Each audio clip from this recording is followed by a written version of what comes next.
All right, so BYU, they play their base defense is a 3-4 defense, 3-2, some variations of that. They play two 4-eye defensive ends, which means inside shade of the offensive tackles. They're a really active defense. I think Craig Bills is really good. It kind of lock you down the middle of the field, so we'll have challenges there. Remington Peck is a 2-year starter now. Bronson Kafusi is good. He'll be back off injury, I assume, to play against us. He's athletic, he's big, tall, fast. Alani Fua, I like him. We played against him last year. I like the effort that he plays with. He's a good player as well. It's going to be a fun week. Obviously, it's a rivalry. There's going to be a lot of emotion. We're both fresh off bye weeks. We're refreshed mentally and physically. So hopefully we can hit the ground running quickly on offense. And we know defense is going to show up. They always do. Do you feel a lot different physically after not playing a game on a weekend? Yeah, a week off for me is big time. Just to kind of take a step away from the physical contact, but it also allows us to spend a lot more time in the weight room. So I feel like I am stronger, I'm more refreshed. My knees, my body feels better, so it was a big bye week for me. What does this rivalry mean to the Aggies now that it's become more competitive over the last few years? Well, the last time we beat them was before I got here, so I'm looking for my first win, and what better place for it to come than down in Provo. It's really important for us, and for the coaches, probably for in-state recruiting, but for us, just for bragging rights. We know a lot of the guys on the team, they know us, so it makes it kind of fun. It makes the game a little bit more personal. What do you remember then about last year's game? What are some of the things that come to your mind when you think about the BYU game last year? Well, Chucky blowing his knee out, number one. That was rough for us as a team. Obviously, we went on to overcome some of the challenges that presented, but it was a fun game. It was a game that I played with a lot of passion and energy. I thought our whole team came to the game. We were prepared. We were ready to go. Things just didn't go our way, so we would be sure to kind of steer things our direction a little bit. You talk about other guys being good defensively. Did you remember in the game last year, was their style? You said they're kind of aggressive, up tempo, or they go after you defensively. What do you remember about that part? They're like our defense. They look to stop the run first. They want to force you to pass. Like I said, they play a tight 4-look, so 4-eye defensive end, so inside shade of the tackle. They want to play physical. They want to control the line of scrimmage, and they're trying to say, hey, look, we're going to control the line of scrimmage with 3 guys. They blitz, and they bring some exotic blitzes, but for the most part, it's field dog, which is one guy coming from the field, or boundary dog, one guy coming from the boundary. They will bring field blitz, which is 6-man pressure or more. So we're just going to have to be on our toes. We're going to have to look at the linebackers and read our keys, and some of those keys will help us see where the blitzes are coming from. Hopefully we can capitalize on them.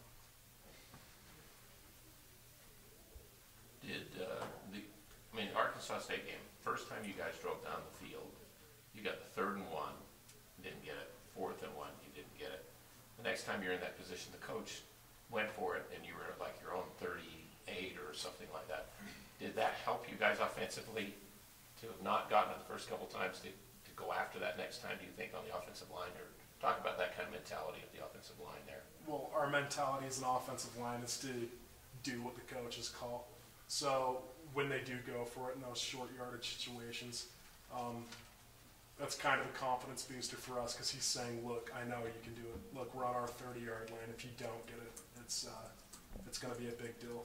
So he was just telling us through play calling that he believed in us no matter what. And we did rush the ball really well against Arkansas State. Obviously, we didn't perform well in key moments, and that's something that we're going to have to improve on this weekend in order to get a win in Provo. Is the offensive line getting better? Yeah, I guess that would be the next question. They are, and that's one thing, is there's no real quick fix or substitution for in-game live reps, and I've referred to this before, but we have to be able to take the reps and let the reps add up. So as we get deeper and deeper into the season, we have gotten better and better. much better against Arkansas State than we did in games previous. The subtleties of the game, is it a big difference to have Tyshawn next to you or anybody else in that guard position? I mean, he seems to be the guy there now. Yeah, Tyshawn's there right now, and we're excited to have him there. Bill is in the rotation. Bill's practicing really hard. Tyshawn's practicing really hard. It's just a matter of getting that execution to fit together. Maybe we have 4 guys doing the right thing on any given play, and 1 guy messes up. Or if you look at it from an offensive perspective, 10 guys are doing the right thing and 1 guy messes up. So we're looking to be able to string together a series of all 11 guys executing on every play. Is that part of the, last week I think it was Coach McGibbon said, this offense is still looking for an identity. Yeah. And we still are. I mean, as simply as I can put it, we still are. We haven't been the offense that we've wanted to be. Have we put in the time? Yes. Do we practice hard? Yes. Do we care? Yes. Do we want to make Aggie Nation proud? Yes, we do. But things haven't fit together the way that we've wanted them to. Does that mean that we're not positive at practice, that we try less? No, it doesn't. We meet more. We do a lot more behind the scenes. We thought we would be prepared. The coaches have put us in a position to be prepared, but things haven't clicked. So that means we as players and we as leaders on the offense need to do more, and that's something that we are doing. Any idea why it hasn't clicked? Just in-game live reps. I guess some guys need more than others. And I'm not saying it's just the young guys, because there are vets who do make mistakes too. So I'm not trying to say it's this guy or that guy. But once we all collectively take enough reps together and hopefully learn how to play together, our performance will improve. On the bright side of things, though, I think we're playing at a championship level on defense. So once we get these pieces working together on offense, that's why I really haven't panicked yet as one of the leaders on the offense, is because I know Zach's got his guys right. I know the defensive line is going to come off the ball and stop the run. So as soon as we click, we'll be the team that we want to be. I know it. Was it hard emotionally to take the Arkansas State game as well as you did move the ball at times, the field position, all that stuff, to not score more points? It was hard because you heard Coach Wells refer that there was 10 or 11, I can't remember the exact number, but 10 times that we could have won the game, and we didn't. So it's always a hard game to lose when you can look back at film and see, okay, if I would have gone a little bit harder here, we could have won the game, or there, then we would have won the game. It was emotionally hard, but it's not something that's going to damage our mental makeup going into the rest of the season. How much did the change of the quarterbacks and also the injuries of running back, how much has that affected how well the offense has played together? Well, we've played with 2 quarterbacks before, and it affects it a little bit. There's a little bit of change, but for the most part, our offense doesn't change with whoever's behind center. At running back, it's just hard because Joe Hill's kind of that senior leader, the guy who's taking the reps. And so somebody just has to step up in the running backs group, and I think the running backs as a whole came to play last week. But it has affected us. The fact that you guys aren't playing Utah this year, does it make it a bigger game for you guys? Bronco Mendenhall said it was a huge game for BYU because it's the only in-state team that'll play them. So it was a clear dig. He took at Utah this morning. Yeah. Your thoughts on that? Yeah. No, it's a huge game for us. We're excited to play them. They're finally admitting that they're excited to play us, so that's cool. But, we're excited to get down to Provo and play a good game. It is the only in-state game, so there's going to be a lot of eyes on it. Okay, so looking forward to playing BYU. Obviously, they're rolling. They're one of the better teams in the country, top 20 team. Offense is very dynamic. They have really good players all over the field out there. Wide receivers are good, obviously, number 4. And the running back is really talented. Their fullbacks block well. We faced a lot of challenges as a defense this week to be able to stop what they like to do. So looking forward to it. Be a good challenge for us.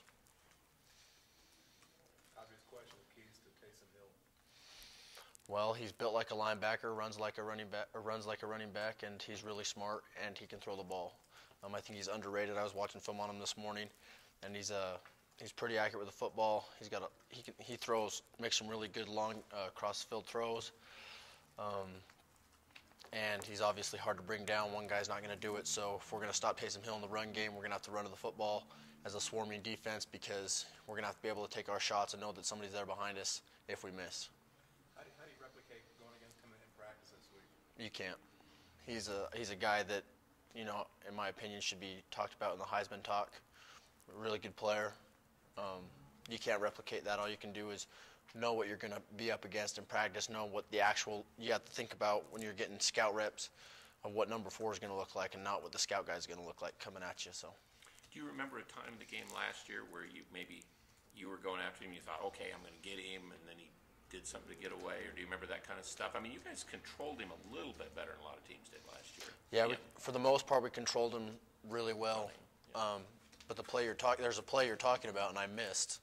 So that was his longest run of the night. It was like for 20 yards. And I thought I had him in open space. He ended up cutting back, and we ended up tackling him for a 20-yard gain. So that was my fault that he got that long run. But no, he's a really good player, and like I said, we're going to have to swarm to the ball. Just seemed like the game last year, as I think about it, defensively, playing him down out, you guys weren't, but you gave up some really big plays to them. I mean, a run by Willis on that was third or long, I think it was, or to Williams, and then a long pass or two and stuff like that. Yeah, the run play, they caught us. We didn't have the best call on for that situation. They ended up creasing us, and that took off. As far as their passing game, number 10, he was their main target last year, and he's been really good for them this year. And their wide receivers are really good all around. They catch everything. They're big-bodied. They know how to get upfield. So we're going to have our hands full, like I said, all over the field. You got the quarterback who can run, running back who's a really good running back, and the wideouts who can catch it and get upfield, and they do a really good job of that.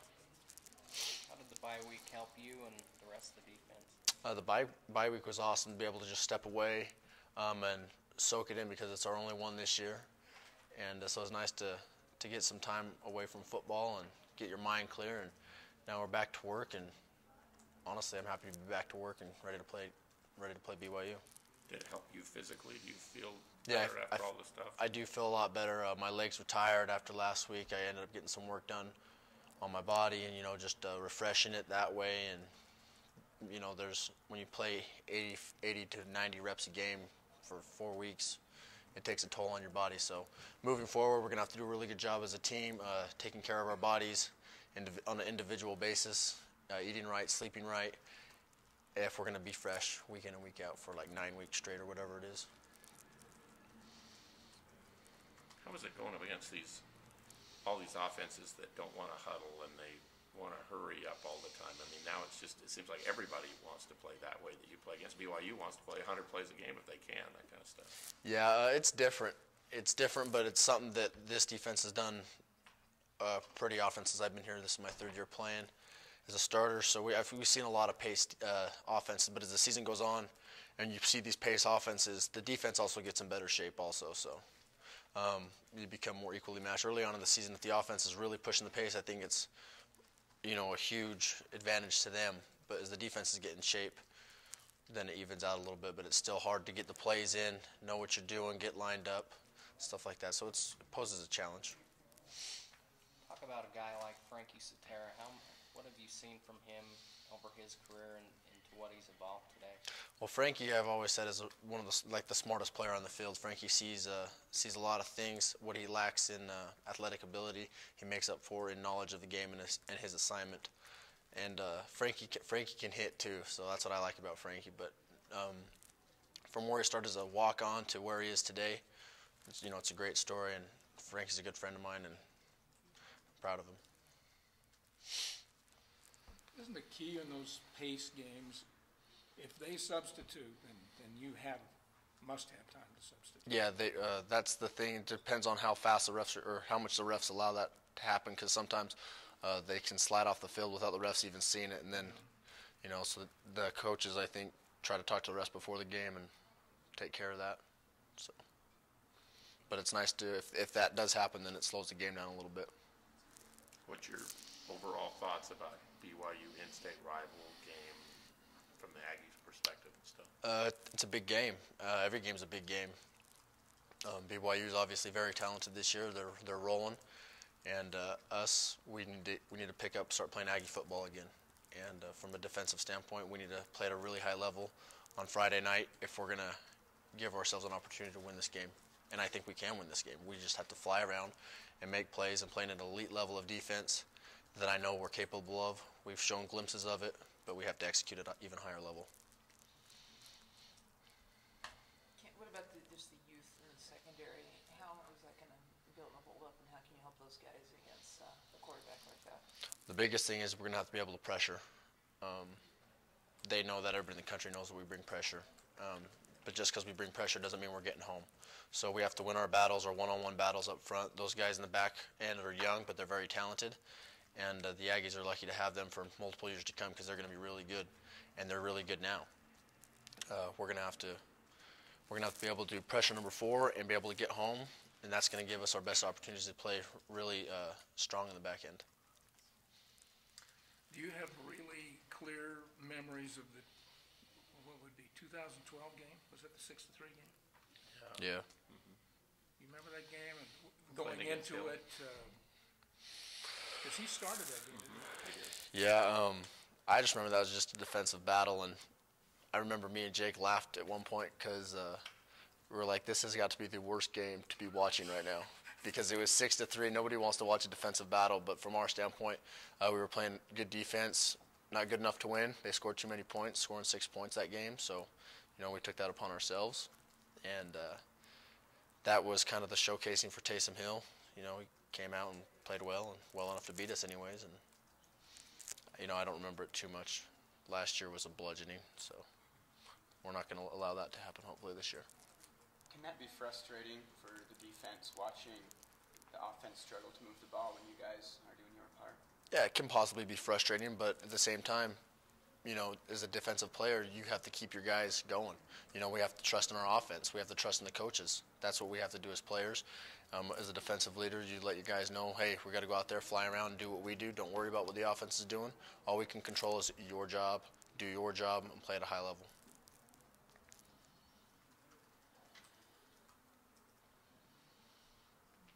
Can you put this game in context? I mean, you guys have your run coming up in league play pretty soon, but obviously this is a big game. Just the excitement of going against in-state versus going for the league championship. This is the last before, like you said, before we get into a run. So, and we want to get off on a strong foot. I think we have a really good opportunity to play really good defense, and our offense. You guys heard from Kevin. He thinks it's on the up and up from here. So I'm looking forward to this game. In-state rival. We don't play Utah this year. We don't play Weber State. We don't play any of those guys. So this is kind of everybody in the state's going to be tuned into this game, and it'll be fun. I really like playing in Provo. We played down there in the 6-3 game. It's a good atmosphere. The fans are into it. And I've always said I like playing in hostile environments, and that's a nice hostile environment. It's a really pretty stadium. Coming off a bye, I think it was at a good time from us, from a physical standpoint, an emotional standpoint. I think we were able to regroup a little bit emotionally and mentally. You obviously take bye week for what it's worth. Get a little bit ahead of opponent, start to study the opponent a little bit, work on recruiting, go out and recruit, get out of here a little bit, which we did late in the week. And then get your veterans some rest and get your young guys a lot of reps. And so that's typically what you do, and that's what we did. And so I think our guys hopefully will come back today and feel a little bit refreshed mentally and physically. It's just as much mentally because we got a long grind ahead of us in 9 weeks. The one big in-state rivalry game this week is our only one this year. So it'll be big, be an emotional game, especially for all our in-state kids, which we have quite a few on our team from the state of Utah. So it'll be big. I mean, obviously national television, stage that you get on. I think we'll all be excited to play in it. And then you get on from there on, you head into 8 straight weeks of Mountain West. So the grind is officially here, and here we go. So as I look ahead at BYU, I see an extremely talented team, quite frankly, maybe the best team I've seen since I've been back at Utah State. Maybe since I've seen them in the last 8 or 9 years from the times I've played them at New Mexico and Tulsa. It's a typical Bronco Mendenhall defense. They're very, very sound. They're smart. I think they do an extremely good job in the back end of covering up all their pressures and covering guys down in the back end. They're extremely well coached. They have long, athletic DNs and outside linebackers as usual. And I think those guys, they understand that scheme and they do a good job. It's typical defense, and I think they're very, very talented.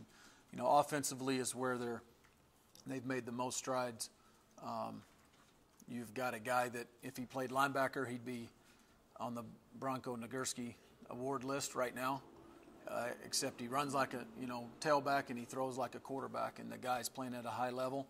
I think every bit of Heisman talk is absolutely deserved based on his numbers, based on his team being 4-0, and he's played at a very, very high level. He's really increased his efficiency passing. He's been very, very accurate. And, the guy weighs 230. And so it takes a small army to bring him down. Anyway, that's a major challenge.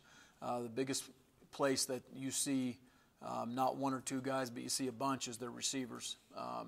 Multiple guys catching the ball, very, very effective. Jamal is an elite tailback and playing at a high level. So they got all three phases. They got the receivers playing well, they got a big-time running back, and they got a really, really good quarterback. So we got a major challenge on our hands to be able to try to slow them down and contain them for our defense. So anyway, I'll go ahead and open it up for any questions. Was your comment about the best team you've seen since at Utah State BYU's best team, Yes. or anybody you've played? No, just them down there is what I was talking about. Yeah, they're good. Zach said he loves playing down there. What do you feel about going down there? You played down there and coached down there. Have not been very successful down there, and neither has 36 years of Aggie football either. So I don't know if I can say that I enjoy it, because usually you enjoy it when you come out with the win, and I've never won in Provo. So as a coach or a player. So. When do you anticipate making a decision on quarterback? Next few days probably. Just same thing as I said last week in the press conference. We'll see how Chucky is early this week, and we'll see how he is. Get him out and practice him today and see what's going on. And I'll talk to our medical staff. Those guys are experts at what they do, and I'll lean on them really, really heavy. So he isn't medically redshirting, according to BYU reports. BYU said that? BYU players. BYU players said that? So they've been in our staff meetings, in our medical meetings with our doctors and trainers? Come on, man. I mean, seriously? Yeah, I kid you not. Well, anyway, I don't know about that. I guess I won't comment on a player's comment. That surprises me a little bit. So. Does that mean 50-50 in practice for the two until you make a decision, or what is that going to mean? No, I wouldn't put a number on it, Bob. I just see how he is. And if he can go throughout practice today and tomorrow, then, the reps will be very close to that. If he can't go, then he can't go. So we'll see where he's at.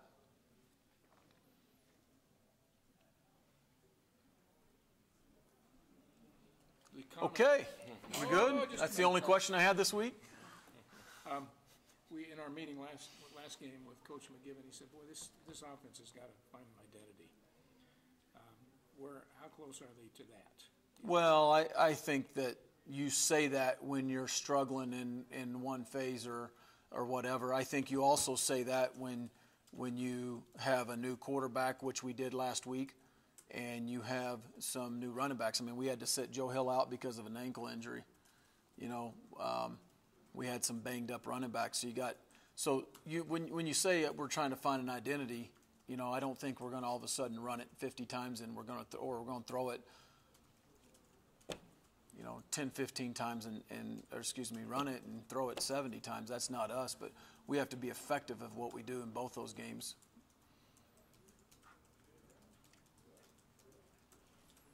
Talk a little bit about Hunter Sharp and how he's kind of started Played- to get it after that. Yeah, he really has played well, and that's when Brandon went down with his season-ending injury. We said we need the receivers to step up and play quality reps. I think is exactly how I said it. Hunter has. He's played at a high level. He's done. He's caught the ball well. He's made contested catches. He's run the ball well. He's blocked well on the perimeter, and so I'm happy with his progress so far. Real challenge these guys. They throw the ball really well. Is the size of their receivers. Oh, they're big. I mean, They're big and long. The Matthews guy hurt you last year. Yeah. Plays and stuff. Mitch is a good player. He's hurt us. I know he hurt us. Several critical downs last year, and made some good plays. He's a very good. He's a talented wideout. He's got really good hands. He knows how to high point a ball. He uses his height, to his advantage. And the Leslie guy's been a really good. Yeah, he's a good player. I think they're well coached out there. They do a really good job. They use their height to their advantage. They do a good job of using their body on DBs, using the size to their advantage. So I think they do a nice job. Coach, could you go through where you're at right now with the field goal PAT team as a unit and with the kickers individually? Where are we? Well, obviously, it's like I told you last Monday. I thought we stunk, quite frankly, and I think it's been an area of emphasis this last week. It will be this week and probably the next few weeks moving forward. Whether it's protection, it's snap, it's hold, it's kick, it's a little bit of everything, just like I said last week. So hopefully the emphasis and a little bit pointed interest into either techniques and effort and some things like that improves. So I can't pinpoint one guy, can't pinpoint one area, can't blame it all on protection. We've had some low kicks. We've had some slow kicks. You can't blame it just on the kicks because we've had some breakdowns in protection. So anytime you get stressed and you're not doing, there's a couple areas not doing really what they're supposed to do, either from an operation standpoint or a protection standpoint, man, you got two of them, you're getting stressed on both edges. Whether it's an edge or it's an inside protection, then all of a sudden the kick's slow or the snap's off a little bit. It just magnifies your protection problem. If the protection's good and the kick's low and all that, it looks like maybe the one got tipped. The first kick, Jake's, it was flat out low. The protection was great. So there's a couple of issues there. I just think it takes a concerted effort, and we've done it. I thought last week was better, but until it gets put on TV and in a game, then that'll be an area that we got to make strides in. We got to be better in. There's no question. Is it always an open competition for kickers, week after week after week at practice? Yeah, I think they compete against each other. But Nick Diaz was our guy, and I'm not going away from him right now. Jake hasn't kicked much better. Neither one of them have kicked great. So, but it hasn't all been their fault either, guys. I'm telling you. It's protection, it's the guards, it's the edges, and it's the snap. The snap was off. The one hold had to try to get it down. Kick was late. We had pressure. Goodness gracious, it's all the above. So, and it's not just on the kicker. You decide during pregame warm-ups what your line of demarcation? I do, yeah. Yeah, Coach Unger and I do. Sometimes it has to do with the weather. Sometimes it has to do, with the wind, I'm saying. And so we kind of determine that. So their success is going to determine that too real quickly if they don't have better success. So like you say, 45 and out is Jake, 45 and in. Yeah, but that number's changed, Bob, over the last few weeks. Whether we had, we were going into a certain direction. There was a little bit of a wind at Arkansas State coming out of the complex end. I don't know if that was north or south, but and there was some wind coming out at Tennessee. It was swirling a little bit. And so it was a little bit lower at Tennessee for Nick. So just kind of that day. But there's a 3 to 4 yard range, probably right in there. That's right around where it's at, give or take weather conditions. Frankie Cetera, what has he meant to the defense this year? That kid, he's like an assistant coach. He's like Coach Orlando Jr. out there. Everything out of his mouth is just like Orlando. Probably from his coaching points to his sarcasm. He's like the mini-me, which is I'm saying that as a compliment to Frankie. He knows where linebackers are supposed to fit. He knows the calls to the corners and just does a really good job. He's always in position. He's a courageous player. He's a captain, you know, and played a lot on special teams the last few years. He's a 3-team starter right now, so never comes off the field in that a lot. You know, just a guy that has worked for everything he's got, everything he's been given, he's earned. Yeah, how much has he evolved since the first day he stepped in here, from your standpoint? Maybe more than anybody in this program that I've seen, probably right next to Jake Dowdy. It's changed his body, changed his ability to make plays in space, and just become a really solid football player for us. Coach, what are your thoughts on Mendenhall took kind of a shot at Utah this morning by saying that he's really excited to play you guys because you're the only in-state school that'll play him. Do you think the state is is missing something by, you know, not all three of you guys playing each other? I'm not going to get into all that, but we're excited about playing BYU, and I promise you our players are. They're excited about playing us. That's what he said. It's cool. I mean, you got a team that's undefeated. I mean, their talks of playoffs, and very deservedly so, and they got to run the table, and they don't have to beat Utah State to do that, you know. So I know our kids will be excited. I don't have any reason to doubt theirs won't be, and be a great atmosphere. I know Lavelle Edwards Stadium will be loud, and national TV audience, so it'll be a fun atmosphere. Great opportunity for us. Can you talk a little bit about the run game? Maybe Ours? Yeah. Yeah. What do you expect out of Hall? Can you kind of develop into the back that you guys need him to be? Yeah, you know, right now it's a little bit still by committee. I mean, those guys are, you know, we had to sit Joe down, obviously, and because of him, and he's day-to-day right now. So between he and Lawan and you know, JoJo's got back there a few times in some different packages and had success. You know, they just, to me, they just need to be consistent, continue to be consistent, run the ball hard through arm tackles. That's what great backs do, because you're not going to get everybody blocked up front every time.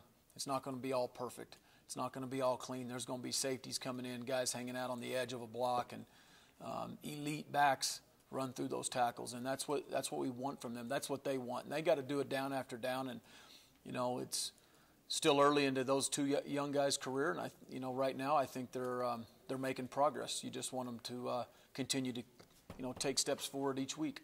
You know, they're getting the carries to do it.